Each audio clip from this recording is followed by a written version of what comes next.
पूरी रथ यात्रा के लिए बलराम, श्री कृष्ण और देवी सुभद्रा के लिए 3 अलग अलग रथ निर्मित किए जाते हैं।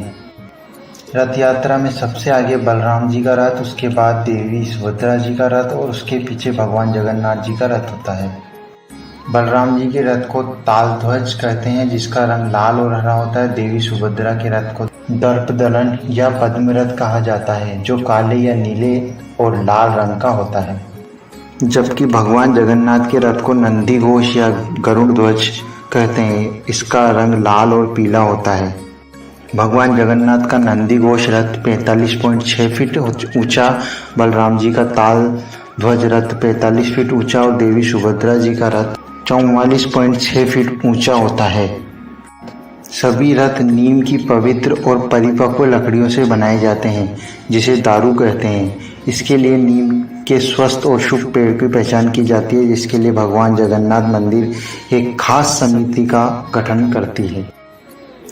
रथों के निर्माण में किसी भी प्रकार की कील या कांटे या अन्य किसी धातु का प्रयोग नहीं होता है।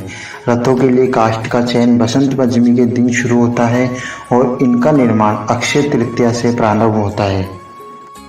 जब तीनों रथ तैयार हो जाते हैं, तब छर पहनारा नामक अनुष्ठान संपन्न किया जाता है। इसके तहत पुरी के गजपति राजा पालकी में यहाँ आते हैं और इन तीनों रथों के विधिवत पूजा करते हैं और सोने की झाड़ू से रथ मंडप और रास्ते को साफ करते हैं।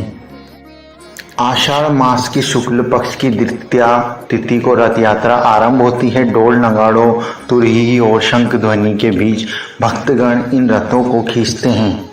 कहते हैं, जिन्हें रथ को खींचने का अवसर प्राप्त होता है वह महाभाग्यवान माना जाता है। जगन्नाथ मंदिर से रथ यात्रा शुरू होकर पुरी नगर से गुजरते हुए ये रथ गुड़ीचा मंदिर पहुंचते हैं, जहां भगवान जगन्नाथ, बलभद्र और देवी सुभद्रा 7 दिनों के लिए विश्राम करते हैं। गुड़ीचा मंदिर को गुड़ीचा बाड़ी भी कहते हैं। यह भगवान की मौसी का घर है। इस मंदिर के बारे में पौराणिक मान्यता है कि यहीं पर देव शिल्पी विश्वकर्मा ने भगवान जगन्नाथ, बलभद्र और देवी की प्रतिमाओं का निर्माण किया था।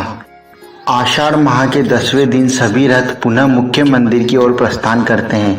रथों की वापसी की इस यात्रा की रस्म को बहुड़ा यात्रा कहते हैं।